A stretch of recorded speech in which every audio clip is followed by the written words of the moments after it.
Hello, everyone, and welcome back to the Tom Baker Show. I am Tom Baker. My co host, Jacob Seelman, will join me in a moment. This show, as always, brought to you by Radical Race Gear. If you want to be a champion, you first should look like a champion. And with Radical Race Gear, they have got all of the aesthetic to make sure that you do just that, from custom driver suits to sublimated crew shirts to customized 10 by 10 easy ups and carpets for your trailer. RadicalRaceGear.com is the place to go to help you and your team to look like a champion, even as 2025 ends, and to get you ready for 2026 as well.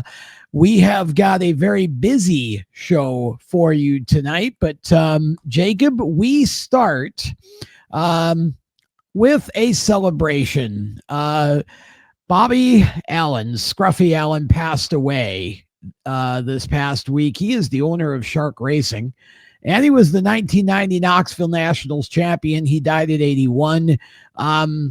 Man, this loss, and when I say celebration, it's a celebration of life, and we pay tribute to Bobby Absolutely. here as we get started. This one hit everybody hard, I think, just because Scruffy was one of these individuals that, you really get used to being a part of your the culture, and he really was a pillar for a long time in sprint cars.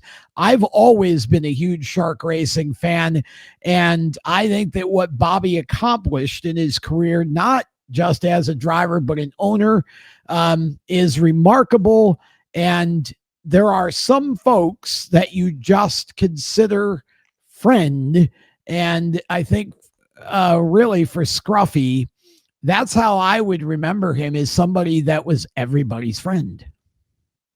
Oh, absolutely. And I appreciate and like what you said about this being a celebration of Scruffy's life, because that's kind of exactly how the sprint car industry has taken things over the past couple of days in the wake of this news, and really, really, honestly, shocking news. I don't think any of us in the industry were expecting it. Just a day after the Williams Grove National Open, of course, one of the biggest sprint car races in Pennsylvania, Bobby's home state. And I think, to me, that's really what there's never a fitting way necessarily to say that we've lost somebody, but if the timing was as such, it was that Bobby got to have, as the industry kind of joked this week, one last dance with the posse Yeah, um, for sure. before his passing.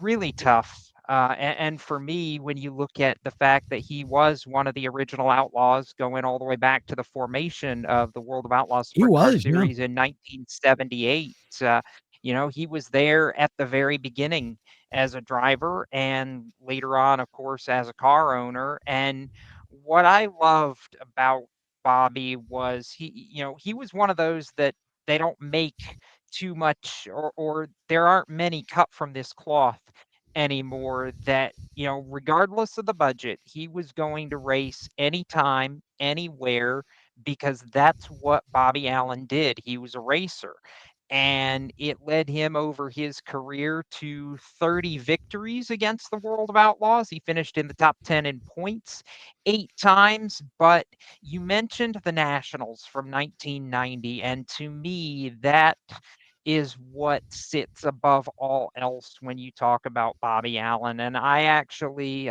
went back and watched the Knoxville Nationals from 1990. Knoxville Raceway's YouTube channel has the footage of that feature, and just to go back and watch how that all came together when you had both Kinsers, Steve and Mark, go out with engine issues during that main event, but you had Bobby, who just religiously stayed true to the bottom of the racetrack, found something late, and it wasn't just that he won that race because all the other heavy hitters went out. He passed Sammy Swindell with 2 laps to go to win that race at a time when the Nationals was the only thing that Sammy had not done in his career. And to have this budget racer that was, as you mentioned, everybody's friend, the kind of racer that you just, if it wasn't your day, you love to root for, go out and beat one of the very best that there ever was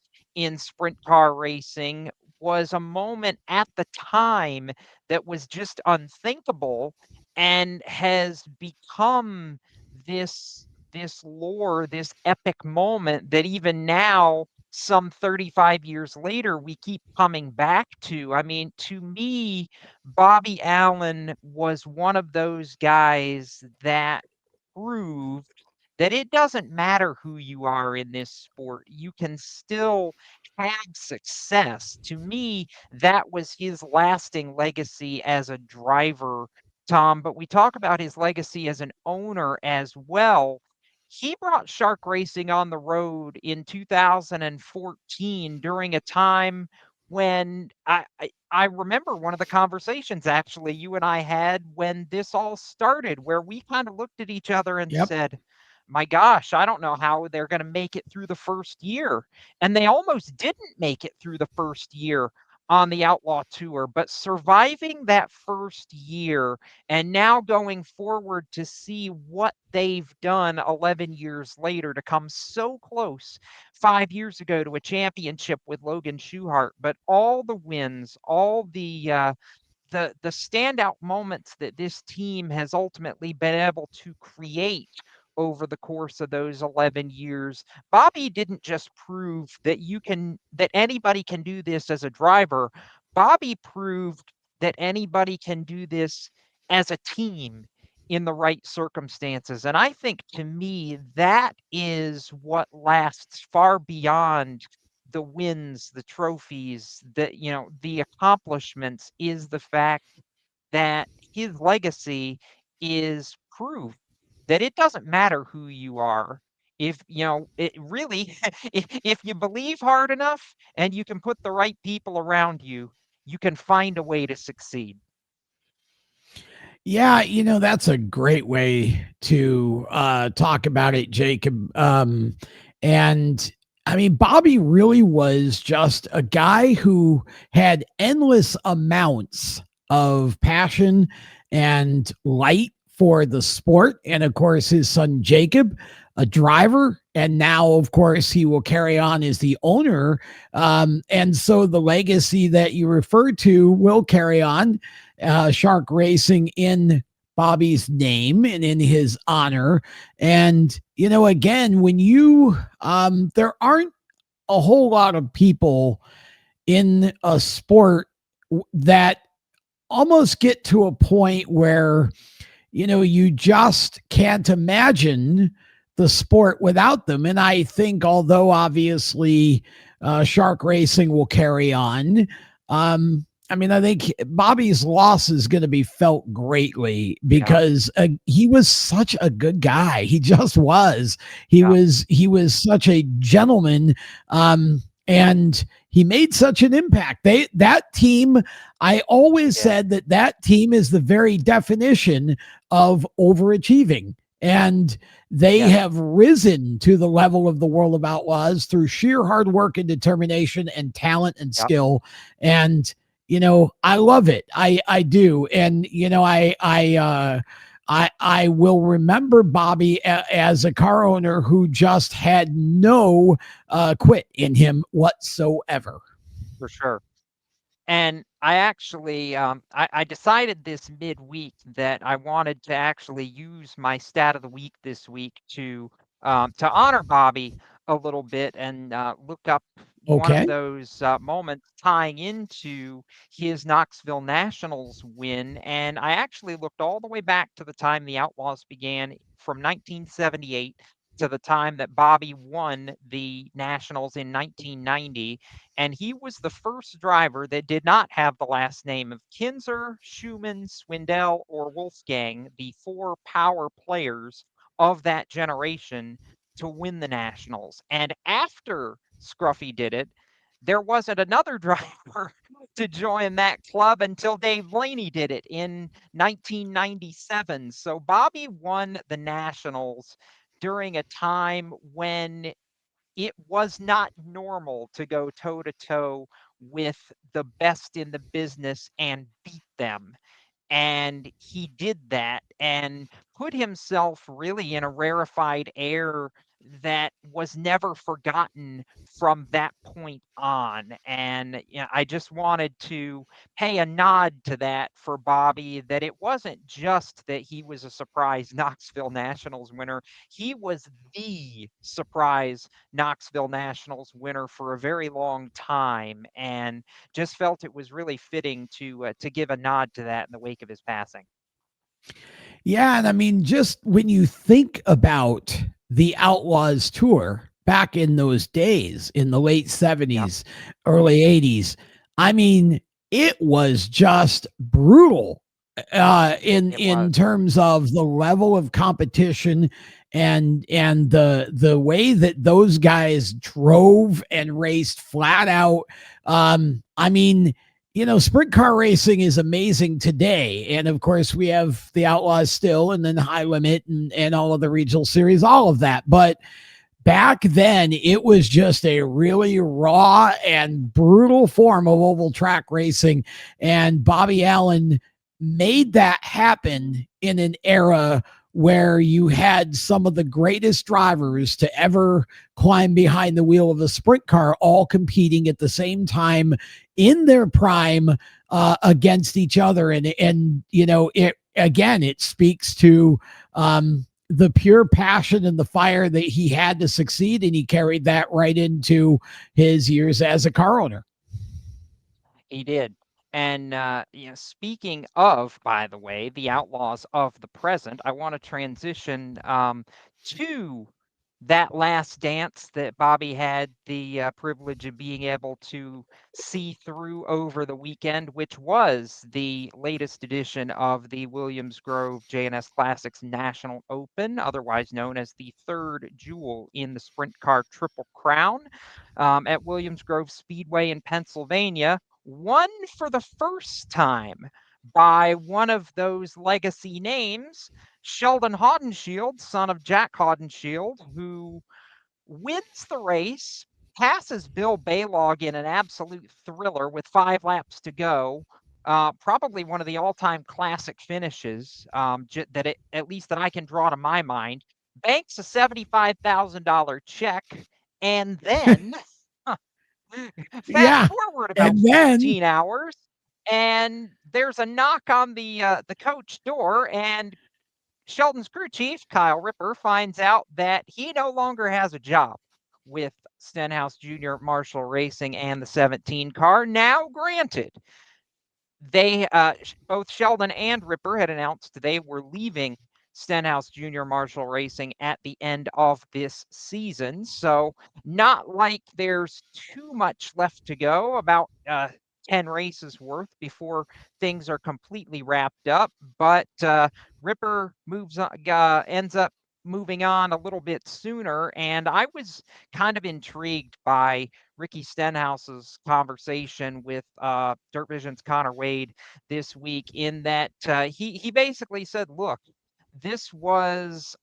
kind of in the plan already, because when our crew chief for 2026, Kyle Pruitt, who had been let go from Shark Racing recently, Ricky said this wasn't going to be the plan until Kyle Pruitt became available. Once Pruitt was available, then it became the plan.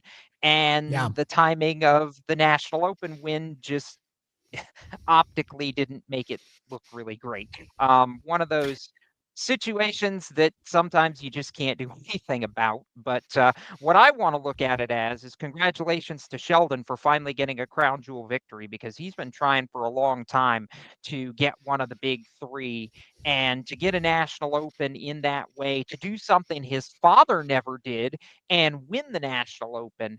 Big, big, big deal for Sheldon, even as he gets ready to transition to a new team for 2026.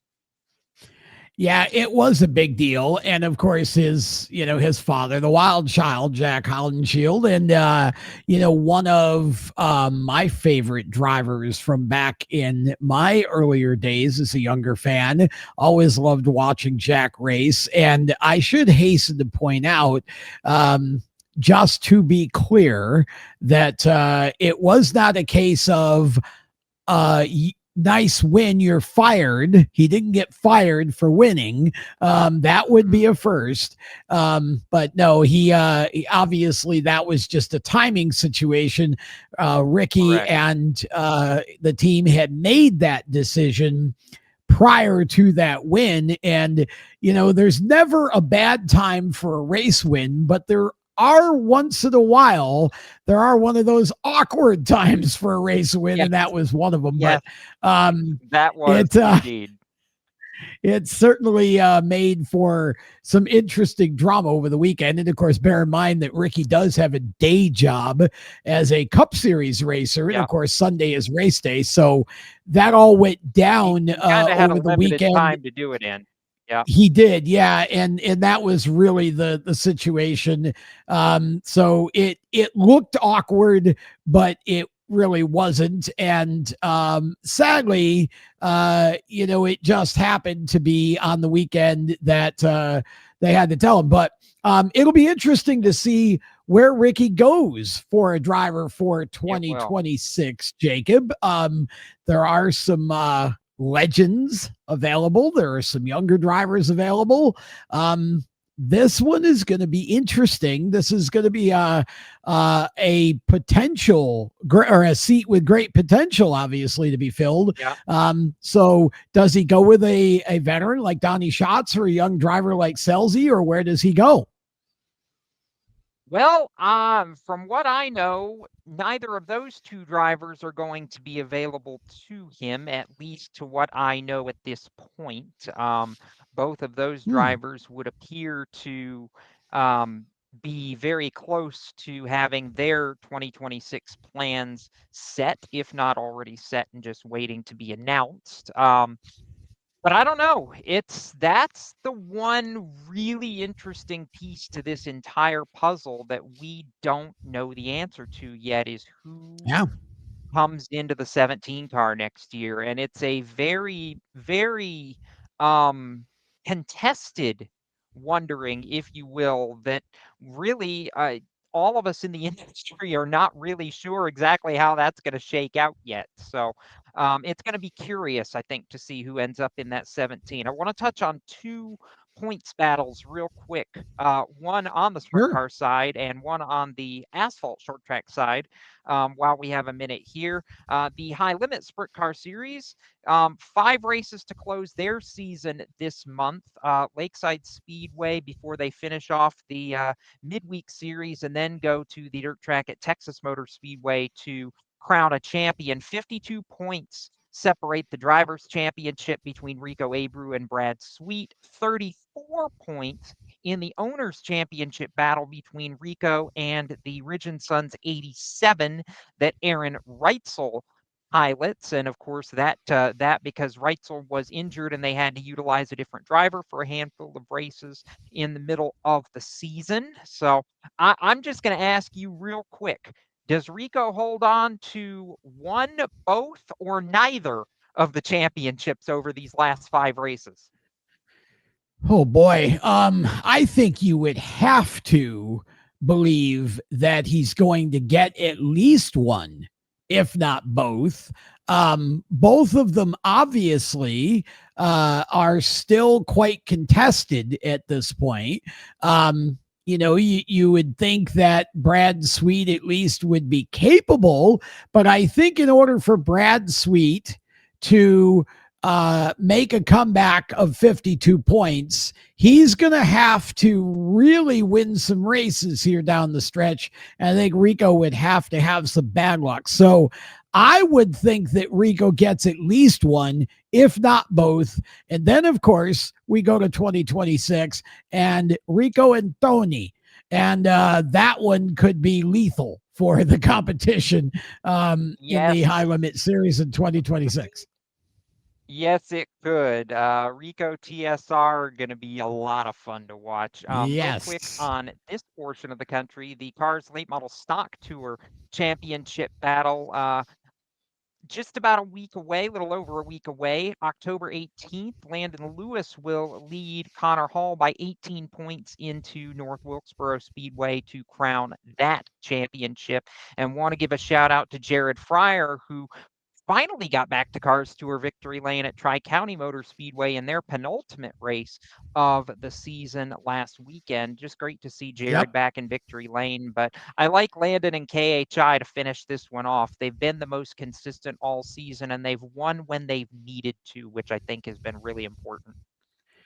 Well, yeah, very much so. And you mentioned Connor Hall. We talked last week about Connor following the Martinsville race, and sort of a cryptic comment that he made about winding things down with Junior Motorsports. And we wondered if that meant that there was another announcement coming. Well, we've got a clue now as to where Connor Hall might be plying his trade in 2026, because in fact, the announcement was made that Tyler Reif is going to leave the ARCA team that he's been racing with. And guess who his replacement driver for the balance of this season appears to be?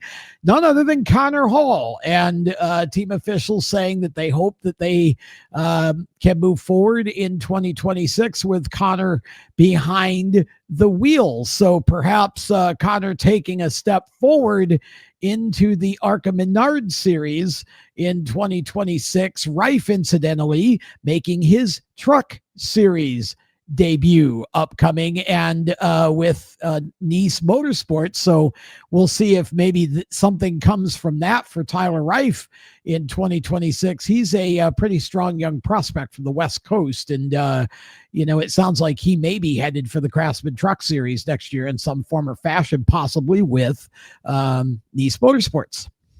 So with that, we will step aside. When we come back, much more. We go to NASCAR, and we've got a few things going on in NASCAR land that we're going to talk about. And basically none of them include wrapping up the last race. We're talking lawsuit right around the corner. Stay where you are. For race fans across the United States, GetInTheStands.com is the place to find racetracks where you live and where you're traveling. Just go to GetInTheStands.com and enter your location. You'll see the tracks within 100 miles of that point, either as a list or on a map. GetInTheStands.com is 100% free to use and mobile friendly. So whether you're on a computer, a tablet, or on your phone, there's no need to download an app. To find racetracks across the United States, open your web browser and head to GetInTheStands.com. GetInTheStands.com, your racetrack directory. For over 50 years, FHS Superior Synthetic Oil has powered high-performance engines with unbeatable protection and speed. Whether it's drag racing, go-karts, sprint cars, stock cars, or your daily driver, FHS stands for high speed and delivers every time. Their advanced synthetic oils boost your engine's responsiveness, acceleration, and efficiency, giving you the winning edge on every lap. Visit FHSoil.com today to find the right products for your engine. FHSoil.com. Attention track and series owners, elevate your fan experience with the TrackTune app. TrackTune works with your PA system. Fans and teams at the track can hear the announcers through their phones, ensuring everyone hears race calls, sponsor plugs, and more during race nights. It's simple to set up, affordable, and free for fans to download and enjoy. Visit tracktune.live for all the details and join tracks nationwide on the app today. Welcome back to the show. We talked NASCAR for a few minutes here, and although we had a relatively predictable weekend at the Roval, where basically the drivers you thought would win, in fact, won. We did have a ton of playoff drama, but I really want to focus not on the Roval here. I want to focus on something that has happened following the Roval. There was an announcement, Jacob, that NASCAR has filed a motion in the Western District Court of North Carolina for basically a settlement conference that would involve the mediator, who's already had one mediation session with NASCAR and the teams, and also Judge Bell, who's been involved with the case as well. It appears that NASCAR would like to see this whole thing get settled and be done before the end of this season. Tell me your thoughts, and then I'll give you mine. But what do you make out of this most recent development by NASCAR, and what do you think the teams 2311 and Front Row Motorsports are making out of it at this point? Well, to me, this says NASCAR is getting a little desperate. You and I have talked about this several times now on this show, that neither of us felt like NASCAR wants the books opened on any of this. And yet we're getting closer and closer to that December 1st date where this would go to trial. And Yes. It seems like now NASCAR's trying to do everything they can to not have this go to trial on December 1st. I'm not convinced there's going to be a settlement before December 1st and this goes to trial. I know MJ has said, from the beginning that they've always been open to a settlement, but the later this gets, the harder it is to think that this isn't going to go into a courtroom the first week of December. I know what let me rephrase that. I believe we know what NASCAR wants. I just am not convinced they're going to get it. Quite frankly, I think this is headed on a crash course for the courtroom, right, wrong, or indifferent at this point.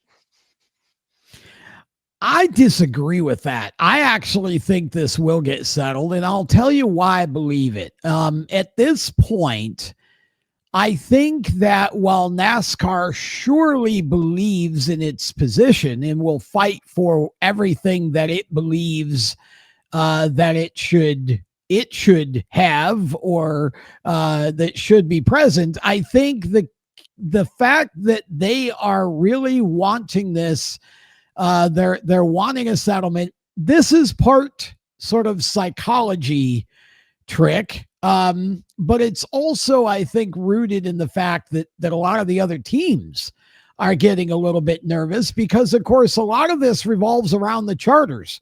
Now, the teams have never said they don't want the charters, and surely NASCAR wants the charters. I think the biggest question has been a lot of the revenue share, how in other forms of racing, and in other sports, the teams and the body split the revenue totally. Okay. Not just TV revenue. I think that NASCAR might be willing to give up some additional revenue and maybe some additional concessions in terms of the structure of the charters, the permanence of the charters, that sort of thing, in order to get this thing to go away. I mean, let's be real here. NASCAR does not want to open its world in this sort of manner to the public if it can avoid it. And I would hope that NASCAR and the teams would get to a point where they can come to an agreement here. But I think that NASCAR is going to have to give up some ground here in some sort of way in order for that to happen. Otherwise, you're right. We end up going to trial, and then the trial may end up, depending on the result, producing an appeal, and this thing just drags on. That doesn't benefit either side, and it doesn't benefit the rest of the teams either. It's bad. It would be bad for the sport. So it behooves NASCAR, honestly, to find some common ground here and see what it can do to make not just those two teams happy, but all of the teams happy. And I was asked earlier today by somebody if I think that 2311 and Front Row get their charters back as a result of this. I do think in the end that's going to happen, but we'll wait and see. I just this has really been a fascinating study, Jacob, for sure. It has been, and really uncharted, no pun intended, waters for all of us, just because I don't know that any of us, when, before this started, thought that we would ever be in a position like this, or watching all of this play out. So, that being said, I want to tackle another news nugget that we found out this week. Harrison Burton is leaving AM Racing in the Xfinity Series at the end of 2025. I was a little surprised by this. We're not sure where he's going yet, although if you read the tea leaves, it seems the rumblings have suddenly linked him to a possible seat at Sam Hunt Racing and a reunion with Toyota. Harrison used to be part of the Toyota Racing Development Program. I'm curious, because you got a chance to talk to Harrison last weekend at the Roval. Who do you think fills his seat? We have to believe Ford stays with AM Racing. That's kind of what they've got at this point. But how do you see it playing out? Well, honestly, and we have an interview with Harrison we'll get to in a minute, but I will start this by saying you had me with the Sam Hunt. I was not prepared for Harrison to go there. If that's where he goes, it would make me wonder then, where is Corey Heim going in 2026, because I think he's going to be in the Xfinity Series as well. And could we then see a two-car lineup of Harrison Burton and Corey Heim with Sam Hunt? Yes. That would be unbelievable. But before I delve into who I think might replace Harrison, let's hear from the young man. I had a chance to talk to him after the race on Saturday at Charlotte. Harrison Burton, I know today wasn't the day that you wanted to have with the 25 team, but it's been a great season overall for you guys. Made the playoffs, and oh, by the way, you just got happily married. Yeah, obviously a lot of good things in life going on that are bigger than racing, right? So, really cool week for me to get married. Sad it had to end like this. We had a mechanical issue, just kind of took us out before we could get started. So, that's sad. Obviously, sad way to end a good season, like you said. We've built a lot and feel like got this program a lot better. Just a bummer deal there at the end of the year. How did this season, I know it's not over yet, but how so far has this season compared to the expectations that you had for it when you came into this team? That's a good question. I think my expectations changed a lot, from the start where I had no idea what to expect to now expecting to have made it to the next round, right? I feel like we went into this round, excited that we felt like we had a chance and there was a path for us forward, and we just kind of didn't execute last weekend and had a mechanical this weekend. We just didn't have the year we needed to be able to give up 2 weeks like that in the playoffs and have a chance to advance. Still a great season though so far. What's the word for 26? Anything yet? Yeah, still working on it. Obviously a lot of things up in the air. A lot of tough situations. We're trying to figure out now, right? I don't have any time in my hands done. I'll find out soon, I hope, what I'm doing, and hopefully just continuing my career doing what I love. Well, congratulations on a really good season, Harrison, so far. Good luck the rest of the way. And by the way, my condolences on the loss of your freedom. Thank you. And of course, if you missed that at the beginning, because the background noise was pretty strong, he talked about he had just got married. So that was the punchline. And my condolences on the loss of your freedom. With that, we're going to step aside. By the way, who's going to be in the 25? I have absolutely no idea. That one was a shocker, and I don't know who Ford's got in line, but I hope AM gets somebody at least as good as Harrison, because that program is definitely going in the right direction. We're going to step aside. When we come back, more on the Tom Baker Show right after this. For over 50 years, FHS Superior Synthetic Oil has powered high-performance engines with unbeatable protection and speed. Whether it's drag racing, go-karts, sprint cars, stock cars, or your daily driver, FHS stands for high speed and delivers every time. Their advanced synthetic oils boost your engine's responsiveness, acceleration, and efficiency, giving you the winning edge on every lap. Visit FHSoil.com today to find the right products for your engine. FHSoil.com. Attention track and series owners, elevate your fan experience with the TrackTune app. TrackTune works with your PA system. Fans and teams at the track can hear the announcers through their phones, ensuring everyone hears race calls, sponsor plugs, and more during race nights. It's simple to set up, affordable, and free for fans to download and enjoy. Visit tracktune.live for all the details and join tracks nationwide on the app today. For race fans across the United States, getinthestands.com is the place to find racetracks where you live and where you're traveling. Just go to getinthestands.com and enter your location. You'll see the tracks within 100 miles of that point, either as a list or on a map. Getinthestands.com is 100% free to use and mobile friendly. So whether you're on a computer, a tablet, or on your phone, there's no need to download an app. To find racetracks across the United States, open your web browser and head to getinthestands.com. Getinthestands.com, your racetrack directory. Welcome back to the show, and we move now to the IndyCar side of things, Jacob, as we open our last lap segment of the show. That we do.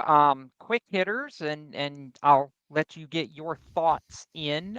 First bullet point, Sure. Lockie Hughes is going to return to Indy next for 2026 with Andretti Global. Of course, Lockie, the teammate to a dominant Dennis Hauger this season that nobody was ultimately going to beat. And Lockie will also be the IndyCar reserve driver for Andretti Global in 2026 as well.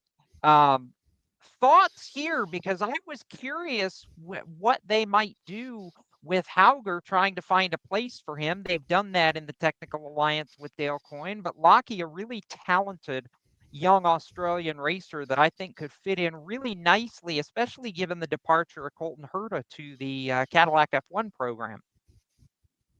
Yeah, it is interesting. Lockie's 23, and I think that he has an opportunity here to really kind of audition, if you will, for a variety of roles all at the same time. I think how this all comes together here and how he handles year two in Indy next is going to determine his potential future on the IndyCar side of things. But I think this feels to me like it's basically one more year in AAA, and then we have one of two big league teams we might just head you in the direction for. So I think Lockie's future with Andretti definitely strong. I agree with that. Another young driver that I feel like has a strong future. The other driver in the news, in Kyle Collette, who was the runner-up to Dennis Hauger in the championship. He puts together a test with AJ Foyt Racing in the last couple of weeks, and the industry seeming to eye him as the possible replacement for David Malukas at that team now that Malukas has moved to Team Penske. So we're just kind of seeing a changing of the guard, if you will, team by team here, but Kyle was so close to winning a couple races this year, if not for Dennis Hauger, that I really like him possibly getting a shot at the main game also, because he definitely proved that he has what it takes to win races. Dennis Hauger was just the Norwegian nightmare for the rest of that field all year. Yeah, I kind of get SVG vibes when we start talking about Yeah. Dennis Hauger on the Yep. IndyCar side. Just an exercise in frustration for the rest of the field. But yeah, Kyle, I think, is an interesting choice here. I was really half expecting Rinus VeeKay. I thought that was going to be a direction that they were going in, but now, Kyle did a nice job in his test, and I think he brings again youth, as Malukas did. He'll fit in great as far as I'm concerned with AJ Foyt Racing and Santino Ferrucci, if that's the direction they go in. You are right, it does feel a little bit like a changing of the guard on the IndyCar side of things. And since you were at the Roval, I do have to ask here in this last lap. The winners were predictably predictable. Corey Heim won the Cup race. Connor Zilic won the Xfinity race. SVG won the Cup race. The story was all the playoff chaos between Caden Honeycutt getting cleaned out at the end in the Truck Series. You had Sammy Smith versus Taylor Gray at the end of the Xfinity race, and the Ross Chastain Joey Logano battle in the Cup race, which Denny Hamlin got unfortunately and inadvertently involved in to no fault of his own. So I'm curious from you, because you were there. Number one, are you team Roval or team Charlotte Oval? And are the playoffs the only reason that the fall Charlotte race really matters right now? Well, the answer to the first question, if you'd asked me that question before this recent Roval race, I would have said I'm 100% team Oval. And now after this most recent Roval race, I'm about 96% team Oval. I do think I would rather see us go back to the Oval. I think the Roval, again, like I said, and as you pointed out, if it weren't for the playoff drama, these races were over almost when they started, although Corey Heim had to come from the back after a crazy move by Grant Enfinger, who doesn't usually make crazy moves, but that took out or put Corey in the fence on lap one, along with Lane Riggs. It was interesting to watch Corey recover from that. So, but in the end, the guys that you thought would win won. And I think the Oval race would have provided us more excitement and more wheel-to-wheel action. And honestly, I think, sure, a fall race at Charlotte is still important in the playoffs. I think if it were an Oval race, it would have been even more important, because I think the winner of the races would have been much more in question.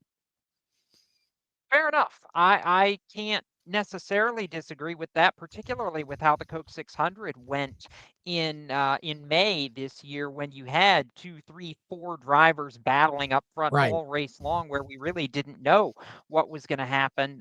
Real fast, I want to give a shout out to Joe Ligori, who picks up his 3rd Must See Racing Sprint Car Championship, and going to have time to talk more Must See Racing on next week's show, which I'm excited about. Yeah, that should be a lot of fun. And we didn't get to it, but 750 horsepower next year for NASCAR Cup cars is the way it looks like we're going on short tracks and road courses. My reaction to that quickly is wake me up when they get to 900. We'll talk more about that next week as well. And that'll wrap things up here on this week's Tom Baker Show. It has been our pleasure to be with you once again, and we look forward to being back next week with more. Until then, of course, for more great content, steeringwheelnation.com, and on the social side of things at the Wheel Nation on Facebook and Instagram. So long.